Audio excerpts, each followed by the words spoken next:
มอแต่คนเจ็บคนเป็นจ้ะอยู่ห้องหมอเมืองท่าแตงเด้อพี่น้องเด้อ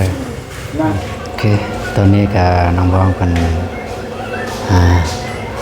เอาเอกสารมาจ้ะเพิ่นได้เขียนอยู่เนาะอยู่นี่เนาะเสาแรงซองแรงเนาะอันนี้อันเดียวแล้วเนี่ย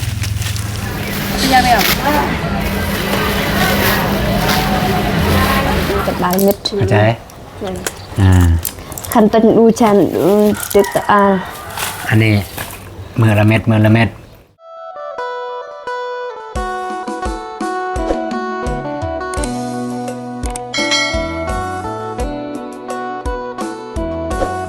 เอาไงเปิดปากมาอยู่ห้องหมอเมืองท่าแตงเด้อนอนผ่านใส่นอนก่อนมาหมอกันไปเราบ่เลือกคนไงลองเก็บไข่เนี่ยแมนเนาะตามมาทางนี้พี่น้องเลยก็เจ้ากราบทักทายสบายดีเด้อสบายดีพ่อแม่พี่น้องหมดสุขสุคนยินดีต้อนรับส่งอาตูนแนลเส้นเก่าเส้นเคยพี่น้องพวกฮักพี่น้องเลยกาบาสิไปห้องหมอเซกองถ้าห้องหมอเซกองกาแบบว่าบอกเรื่องอุปกรณ์ในการกวดกาอยากขันสมัยแน่เนาะก็อยากไปพุ่นแต่ว่าน้ำมันพี่น้องเลยเลาะทัวเมืองท่าแตงเลยเพราะมีน้ำมันขายเลยเพิ่นปิดแต่บ่ฮู้ว่าน้ำมันยังหรือบ่แต่บ่ฮู้แต่เพิ่นปิดเบิดแล้วก็น้ำมันน้อยๆปั๊มน้อยๆที่เคยเห็นปั๊มมันยกมันย่อยก็ปิดคือกันพี่น้องก็เลยบ่กล้าเสี่ยงไปถ้ามันสิเบิดแถวเมืองเฮาก็ใครแน่แต่บ่ให้เบิดอยู่บ้านเมืองเพิ่นถ้าเบิดอยู่บ้านเมืองเพิ่นคือเฮาบ่มีคนรู้จักมันสิยุ่งอีกถ้าโทรหาพี่น้องลงไปหาก็มันสิยากบ่มีน้ำมันเห็นนั่นเลยแต่ถ้ากันอยู่บ้านเฮานี่ใครแน่เฮาก็มีคนรู้จักแน่อยู่เขตนี้ใส่น้ำมันมึงเนาะตัวมันเตือนนี่เตือนเลยน้ำมันเบาเจ็บเอ้ยเรื่องละติดเรื่องนี่แปลว่าจังได๋ติดเรื่องนี่เบิดเลยเบิดแต่ถ้ามันเตือนตึ๊บเบิดแฮงละมีแต่เกียมและเลยเกียมจอดโอเคก็บ่ระยะห่างไปแต่เฮาก็บ่เคยนะก็เห็นนี่เฮาบ่เคยเห็นนะเพราะว่าเฮาเติมจนหลาย3-4ขีดอยู่ในหันเลยสมมุติต้นสมมุติปลายไปน้องบวงลองเบิ่งเอื้อยเด้อจับเอื้อยเด้อได้บ่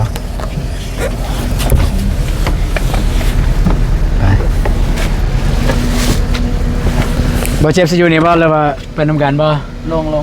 ราไปนำกันไม่นำเมาคนนึงนำน้องบวงคนนึงไปนำกันเลยไปเบิ่งนำกันบ่ตูนกับบ่เคยนะบ่เคยพาผู้ใดไปห้องหมอเลยฮะอีหลีได้พี่น้องไอ้บ่ตูนบ่เคยพาผู้ใดมาห้องหมอเลยบ่ฮู้กันไปบ่เจ็บไปนำกันคั่นน่ะไป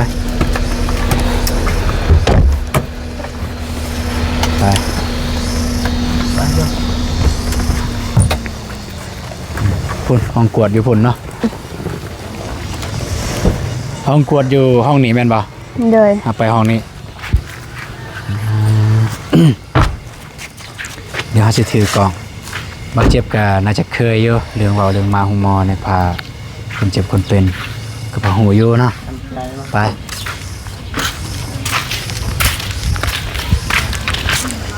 นกปะไปแค่คนก็แต่คนเจ็บคนเป็นก็นอนอยู่นี่บอกเรื่องมาห้องหมอแต่คนเจ็บคนเป็นจ้ะอยู่ห้องหมอเมืองท่าแตงเด้อพี่น้องเด้อ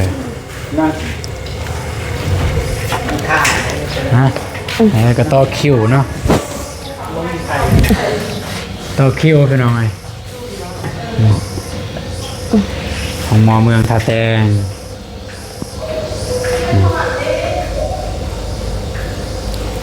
ห้องหมอเมืองท่าแตงแขวงใส่กล่องคนห้องหมอเก่าคนพี่น้องไง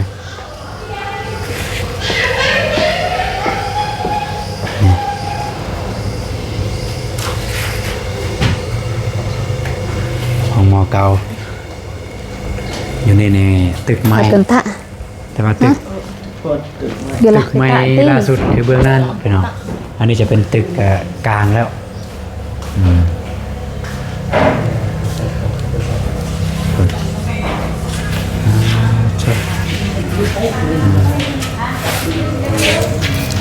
เคพี่น้องเลยเราถ่าทางแพทย์หมอเพิ่นมาก่อนเดี๋ยว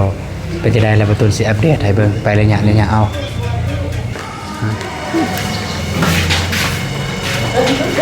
สบายดีเด้อได้จะมากวดด้วย ว่าซื่อๆนี่ เลย กะกวดแล้วก็เบิ่งว่ามันเป็นอิหยังแล้วก็ถ้าถือวางยาวางหยังก็เอายานำเลย มาได้เลย บ้านน้องกัน น้องกัน เลย คืออะไร ซื้อนางบวน บวน บวน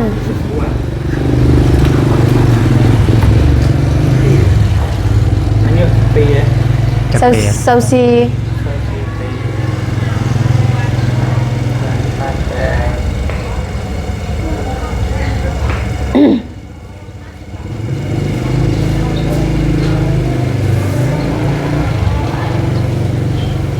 ตอนนี้กำลังแพทย์หมอกำลัง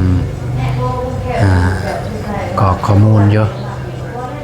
ข้อมูลของคนไข้ก็คือของป่าบวนนี่อืม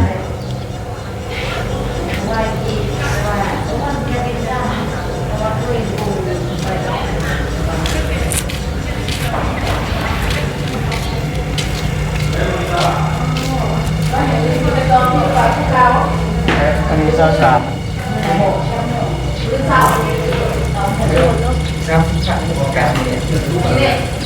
ตอนนี้แล้ว เท่าไหรก็ 30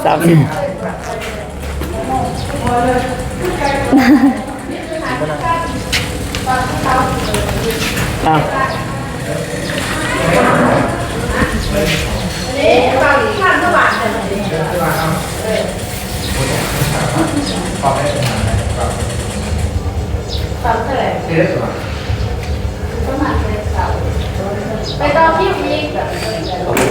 ไปห้องใดเด้อ เขาไม่ได้ อยู่นี่เลยบ่ นี่ อ๋อไป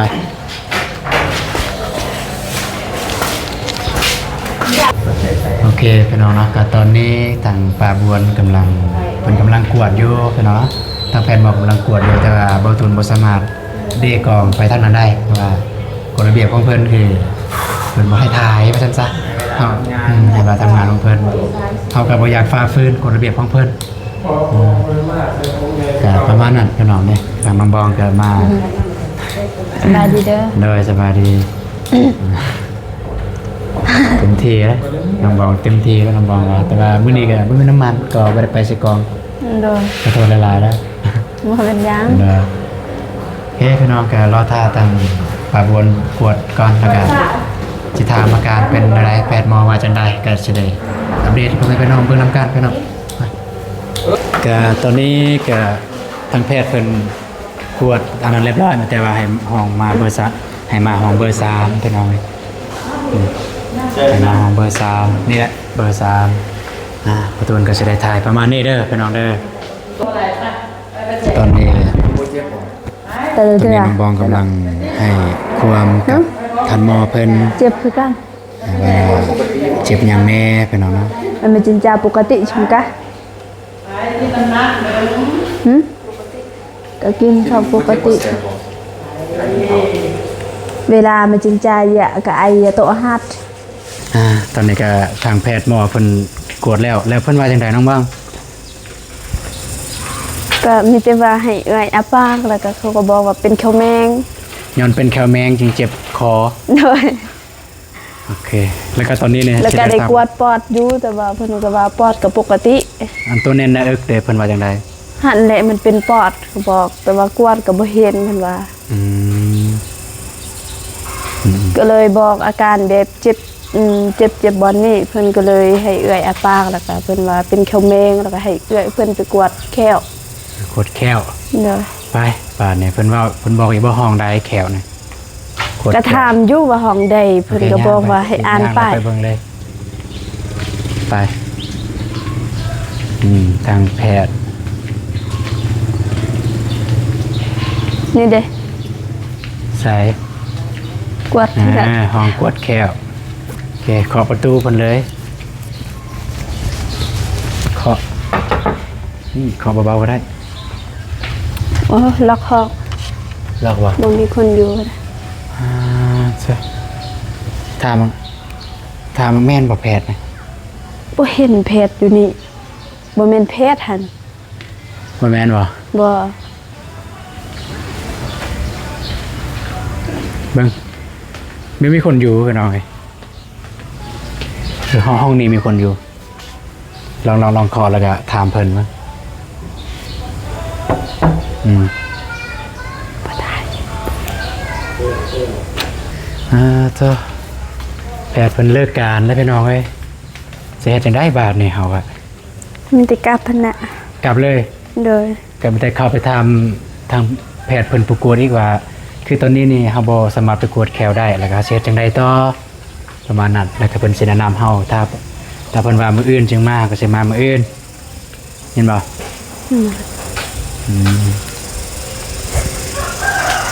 โอเคตอนนี้ก็น้องบ้องเพิ่นเอาเอกสารแล้วว่าเจียการกวดแล้วก็ไปยาไปยืนทางห้องยาเป็นเอาไงเนาะวันนี้น้องบ้องเพิ่นมาแต่ไปหับยาเลยมาลงมานี่ อูบเลย หนัก ไปสิอูมาเว้า เจ๊หลัง มาเว้าอยู่นี่เพิ่นว่าจังไดแน่น้องบ้องมานี่ ก็ มานี่มาเจ็บเปิดแล้วนะเปิดกันไปนี่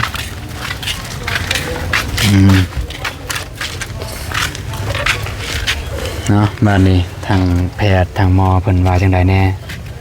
ก็มีแต่ว่าให้ซื้อยาวิตามินร่วมอยู่หานขายยานั่นแหละ วิตามินคำว่าวิตามินเนี่ยบ่วิตามินรวม วิตามินร่วม วิตามินรวม บ่แม่นวิตามินร่วม วิตามินไปซื้อตื่มมากิน พอดีไปกวดเมื่อกี้นี่เว้าคืนได้บ่ว่าทางแพทย์หมอเพิ่นว่าจังไดแน่และน้องเล่าอาการแบบใด น้องก็เล่าว่าแบบมันเจ็บฮ้อนแสบอยู่หน้าเอิกแล้วก็เจ็บพอดนั่งแล้วก็เจ็บคอเวลากลืนน้ำลายก็เจ็บแล้วก็หลังจากเจ็บคอแล้วก็มาเจ็บพอดแข้ว จับทางว่าจะสิยืนนำน้องบังแล้วก็สิถาม เจ็บพอดแข้วแต่ว่าทางหมอเพิ่นได้กวดก็บ่ได้กวดทางหมอเพิ่นให้เอื้อยอาปาก ปากเบิ่งแค้ว อาปากปึงแข้วแล้วก็ทางหมอเพิ่นก็ว่าเป็นแขวแมงให้ไปกวดแข้วหลังจากนั้นก็ได้ไปอยู่แต่ว่าเพจเพิ่นบ่อยู่แล้วเพิ่นกลับแล้วก็เลยได้กลับมาเอายาคืนเพิ่นได้วางยา ไปได้เข้าไปหอบซองหั่น โดย ไปเอายาบ่หรือว่าเพิ่นวางยาให้ เพิ่นวางยา เพิ่นวางยา โดย ก็เลยเอาใบวางยาแล้วก็มายืน โดย แล้วก็มาจ่ายเงินแล้วก็ไปยืนอีกเพิ่นวางเพิ่นก็ให้ยาตามที่เพิ่นวางมาไว้ โดย ใส่ยาเบิ่งนะเบิ่งน้องบวนนี่ยาเจ้าเพิ่นได้เขียนอยู่เนาะอยู่นี่เนาะ เนี่ย เสาแรงซองแรงเนาะอันนี้อันเดียวแล้วนี่ อันนี้ ปลา กินก่อนอาหาร อันนี้เป็นปลาบ่น่ะ บ่ฮู้ ปลานี่ปลารา CBF อันนี้กินก่อนอาหาร อันนี้ยาดีเจ็บแค่บ่เนี่ย โดย เจ็บแก้วต้องไปหาบนปัวแก้ว เพิ่นบ่อยู่ พูด แล้วมาไปคลินิกได้บ่ให้เพิ่นถอ เพิ่ ด น อ ได้ อก ถอดเฮ็ดหยัง หลักการ มันแต่ว่าเจ็บแขวเนาะ กันว่าหลักการนะไม่ให้ถอน เอาน้อง เจ็บ เอาน้องบวนเจ็บแขวเนี่ยเจ็บทั่วเลยบ่เนี่ยเจ็บเบิดเลย เจ็บทั่วเลย คันถอนเบิดเลยเด้อน่ะ คันเจ็บนี่ตัวอย่างว่าแขวเจ้าสิหลุดได้เจ็บตำใดหมูแห้งบ่ถอน เวลาเจ้าเศร้าเจ็บเขาจังถอนนั่นแหละแขว โอเคพี่น้องก็บ่ตูนบ่ได้เข้าไปนำน้องบองเพิ่นทางแพทย์ทางหมอเพิ่นบ่ให้เข้าไปหลายคนแล้วก็บ่ตูนคิดว่าน้องบองจะดีที่สุดเข้าไปกับน้องบวนเพิ่นเพราะว่าเป็นผู้หญิงคือกันนะมีหยังน้องบวนเพิ่นจะกล้าเว้ากล้าว่าน้องบองเป็นผู้เป็นล่ามแปลให้ทางท่านหมอเพิ่นฟังบ่ตูนก็บ่สามารถเข้าไปได้แต่อยู่นอกประมาณนั้นย่านว่ามี FC บ่เข้าใจว่าเป็นหยังบ่ตูนคือบ่เข้าไปน้ำเพิ่นแน่ไปเบิ่งใกล้ๆนะแต่ประมาณนั้นทางแฟนหมอเพิ่นบ่อยากให้เข้าใกล้เข้าไปหลายคนในห้องทำงานของเพิ่นขนาดว่าถ่ายคลิปเพิ่นยังว่าบ่ให้ถ่ายนะก็อันนี้บ่ติโทษเพิ่นมันเป็นกฎของเพิ่นอยู่ใส่ก็เป็นแบบนี้ไปหาซื้อยาวิตามินบาทนี่แล้วก็เมื่อบ้านเมื่อซื้อเพื่อนเมื่อซานไปเดินทางนะย่าใครรถไทยเกลือ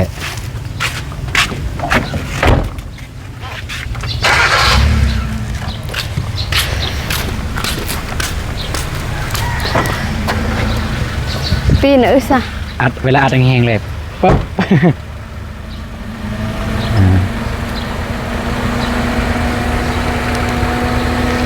ถอยเลย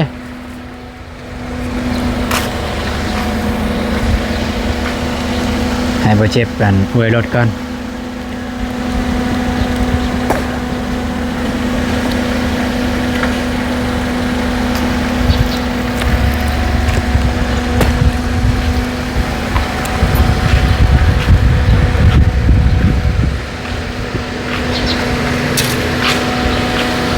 โอเคไปเดินทางเฮา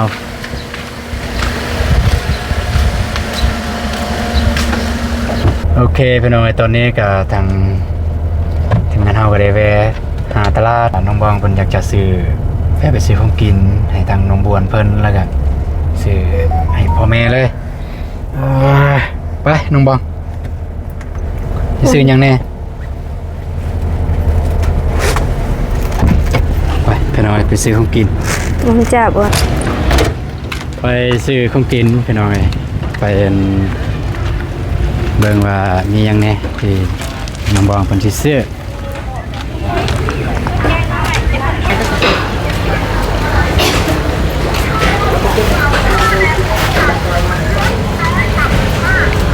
สิซื้อหยังดิฮะสิซื้อหยังแล้วแต่ได้จะกินหยังก็ซื้อผักซื้อพลอย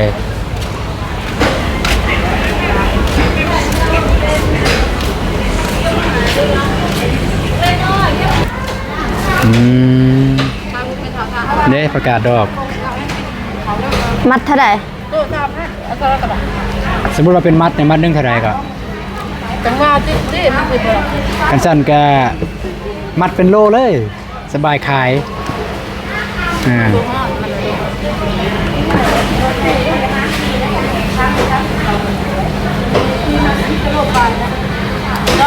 เติมเลยมันสิจืดกว่าเป็นมัดเมื่อว่าคล้ายเป็นมัดน่ะมันสิแรงกว่าซื้อให้เจ็บนั่นเลยให้เจ็บอ่ะคนบ่เอาแต่ว่าคันซื้อก็ซื้อเดี๋ยวเอา2 โลก็ได้กันเดียวได้ตก2 โลของการจังหวัดตรงนี้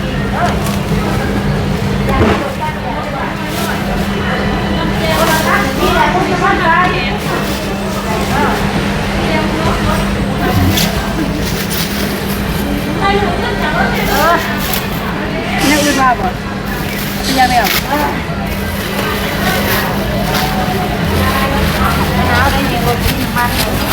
เท่าใด40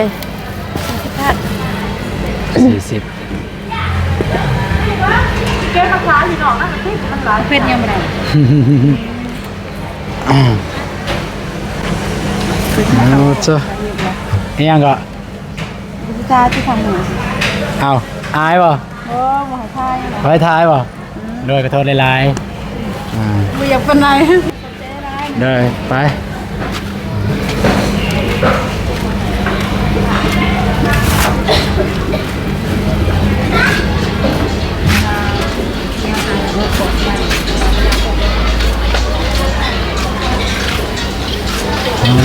ผักลายเป็นยังไงแล้วแต่ว่าเลือกจะกินผักแนวใดเป็นยังมีมัดขายอย่างนี้จ้ะนี่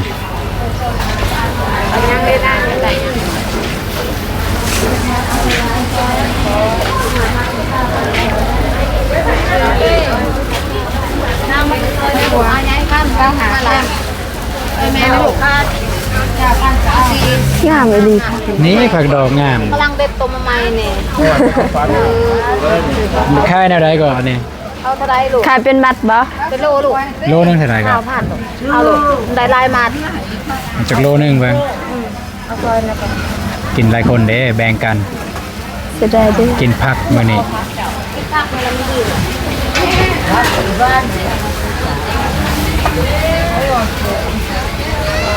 แล้วเราเดียวป่ะล่ะ พอแล้วโลเดียว ได้โลเพิ่มสิล่ะเอามาแม่ตื่นใหม่หันโลเพิ่มแกจะมามาสิโลเพิ่มนี่เก็บในไม้มาตัวพักจะมาเบิ่งดิจะเอามาเบิ่งแล้ว ถ้าได้ก่อน30,000บ่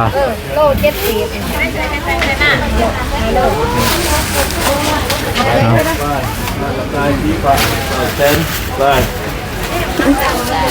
ปอมเอาหวาน เท่าไหร่ 30,000 ก็30,000อันนั้น50เออ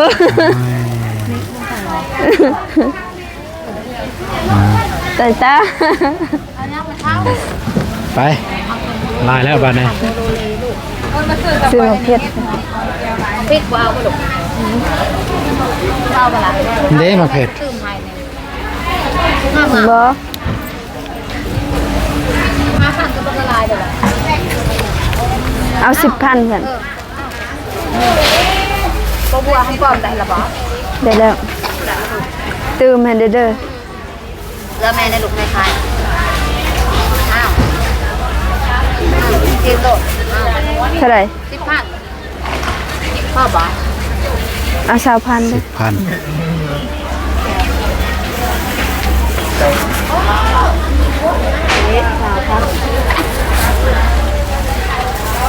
บ่ได้ขายเป็นโลบ่ ขายเป็นโลเอาโลนึงบอส บ่พอแล้วเอา20,000นั่นน่ะ ใช่ละลายไปละ ไปครับอ่ะ เงินไปค้างกับราคาเดียวค่ะ ไปกันหน่อยเดินทางสื่อประกาศมาสิถือให้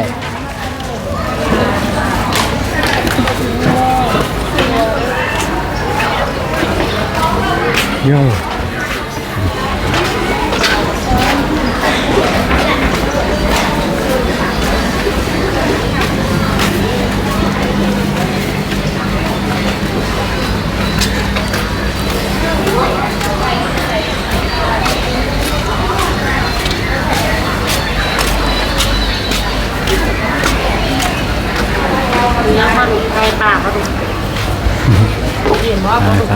ไป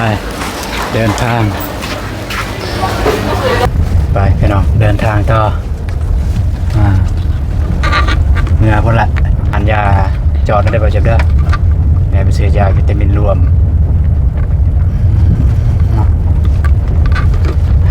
แต่ว่าบ่สำเร็จภารกิจมื้อนี้พี่น้องเอ้ย ก็สำเร็จเมาเหมือนกัน เป้าหมายว่าสิไปใส่กองแต่ว่าบ่ได้ไปเจ้าไปเนาะเดี๋ยวไปละมีน้ำมูกน้ำมันจังว่ากันอันนี้ก็บ่ได้ไปซ้ำว่าบ่สำเร็จนั่นแหละภารกิจของเฮา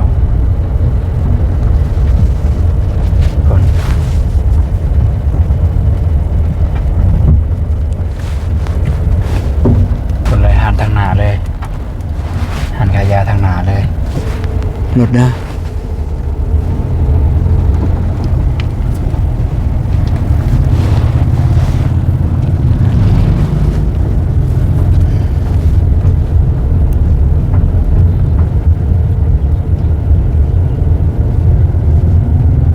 นี่เลยหานี่เลยนี่เจ้าของหาดนั่งทาแล้ว ประมาณนั่งทา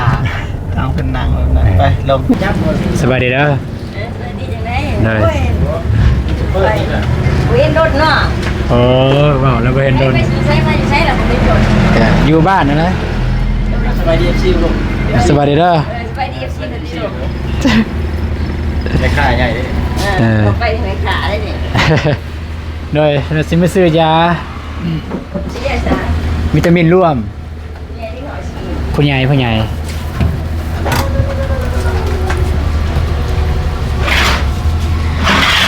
ลง เหลืองส้มเออ คิดว่าแบบใดมันดี ตัวนี้จะมีการบำรุงเลือดนำเนาะตัวนี้จะบ่มีที่สำหรับแบบว่ากินข้าวบ่แซ่บอาหารบ่พอบ่ครบ5โมงแต่ตัวนี้นะตัวนี้จะมีพวกมีต่างแตกต่างกันหมด กินรวมเลยได้บ่บ่ได้อันใดหนึ่ง ในหนึ่งขนมจะเอาน้องแนะนำเอาตัวนี้เพราะว่า เอาตัวนี้เนาะ อยากลาย โอเคเอาตัวนี้ซะ ได้เดือนละตัวนี้กินมื้อละมิดเด้อมื้อละมิดต่อมื้อ มือละเม็ดกินยามใดก็ได้ กินยามเช้าแนะนำกินตอน เฉพาะแต่ยามเช้ากินหลังอาหารบ่ อาหารเพราะว่าตัวนี้จะได้เดือนหนึงมี30กินได้กัน กินข้าวแล้วก็กินข้าวแล้วก็กินโอเค อันยังเพิ่มบ่เนาะ แต่สำนี้แหละ คนนั้นเนาะ ทีมงานเท่าไหร่ เส้นแต่สิบบาทเลย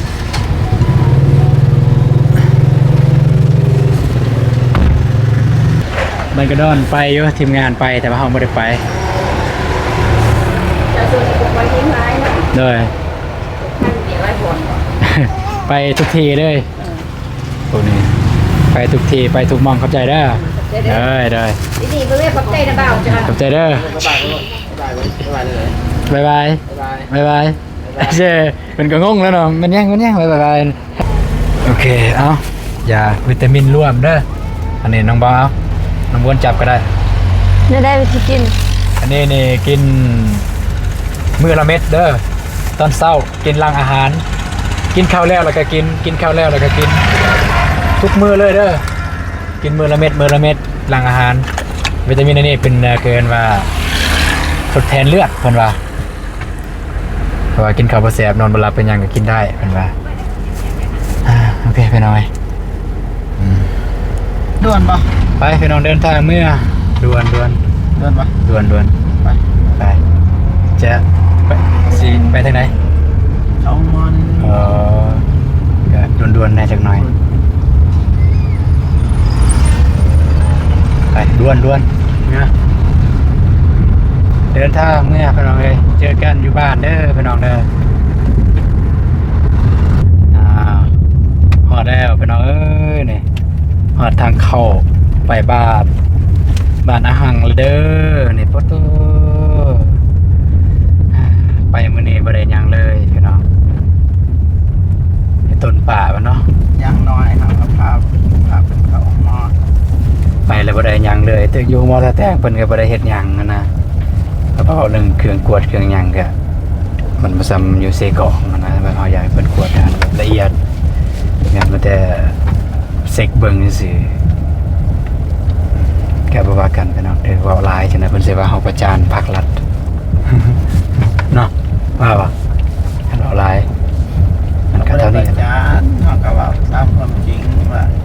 เขาบริการกายภายแต่ว่าเครื่องมือมันบ่อยากได้เป็นไหน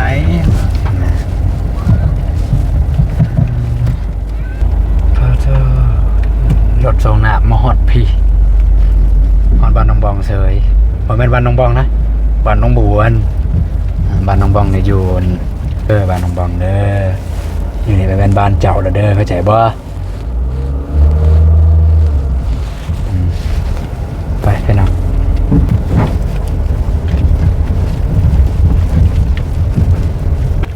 ฮอดแล้วพุ่นเฮือนน้องบองเจ้าบอกเลยเฮือนน้องบองเฮือนน้องบวนเด้อ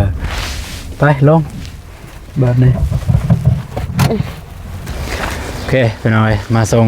หอเถื่อนฮัดซานพุ่นไม่เถามาแล้วพี่ พอ เถาป่ะพอเถาป่ะไม่แต่ว่าบอกน้องบวนยาจะได้แน่กินอะไรแน่บอกตืมยานบอกเข้าใจเด้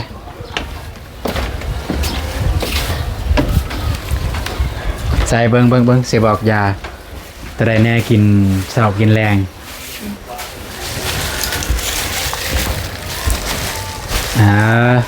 อยู่นี่แผ่นอันนี้ละแรง2 เม็ดเสา2 เม็ดแต่ประตูในกล่องนี่ถูกมือเลยมือละเม็ดตอนเศร้าเด้อหลังจากกินข้าวแล้วก็กินยานี่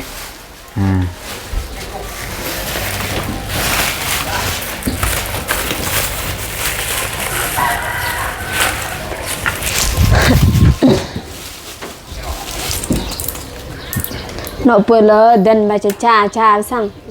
ตรมวยเม็ดบัวยิงปรางชื่อตี้ ก่อนนอน บอก เ แม่นบ่ บ่ ใส่เบิ่ง กินก่อนอาหาร ก่อนอาหาร Para du terbarmit anu barmit jeng cincar. Cha jangan du lan termoy mit arah mit cincar. Cha jangan du terbarmit. เข้าใจคันตันดูชันติดอันนี้มือละเม็ดตอนเช้าหลังจากกินข้าวแล้วโอเคประมาณนั้นไป ตัว กลับกันเด้อเอาซะพอเป็น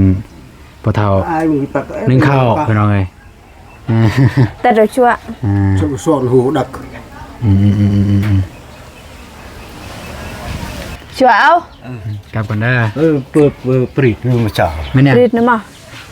นี่ยังปริด กล้วย กล้วยโอ้มีคือกันอยู่เพื่อนมีคือกัน มาจ่อ เว้ย นี่ เยอะ เด้อกลับกันแม่ยังทันได้มาเนาะ แม่น แม่ยังทันได้มาพี่น้องเลยเอาโอเคพี่น้องเลยการสำหรับคลิปนี้บอตูนกับน้องบองก็จะได้จบคลิปเพียงเท่านี้ก่อนพี่น้องเนาะการสำหรับมื้อนี้ถือว่าบ่สำเร็จภารกิจเพราะว่าเป้าหมายของเฮาจุดประสงค์ของเฮาแม่นสิพาน้องบวนเพิ่นไปห้องหมอแขวงแต่ว่าคือว่าแล้วน้ำมันรถมันบ่มีพี่น้องเพิ่นบ่ได้ขายบ่มีหม้องขายเลยแล้วก็เลยกลับห้องหมอท่าแตงก็ซ้ำนั้นแหละแต่ต่างแต่ว่าบอตูนบ่ได้ถ่ายเพราะพี่น้องได้เบิ่งซื่อๆแต่ว่าน้องบองเพิ่นได้เข้าเพิ่นว่าบ่ได้กวดหยังเลยเพิ่นบ่ได้เอาเครื่องมือหยังมากวดอันนั้นมาแต่ถามอาการเจ็บอยู่ไสแล้วก็ วางยาว างยานี่แหละพี่น้องเนาะก็ว่าบ่อยากคันบอตูนว่าคือมือบ่ทันสมัยก็คือสิบ่ผิดดอกเพิ่นสิว่าได้ก็ว่าก็เลยแล้วก็เพิ่นแนะนำให้ซื้อยานั้นยานี้ก็ได้ซื้ออยู่ห้างซื้อให้ป้าบวนเพิ่นโอเคพี่น้องสำหรับคลิปนี้บอตูนก็จะได้จบคลิปเพียงเท่านี้ก่อนก็ทั้งหมดก็ขอบคุณใจผู้ใหญ่ใจบุญและทุกท่านที่ตามชมคลิปของบอตูนและกันน้องบองตั้งแต่ต้นคลิปจนจบคลิปจังใดก็พ่อแม่น้องจังใดก็ขอให้พ่อแม่พี่น้องจงมีสุขภาพแข็งแรงเด้อร่ำรวยๆเบิดสุขสุขคนไปเจอกันในคลิปต่อไปพี่น้องคลิปนี้สบายดีเด้อพี่น้องไป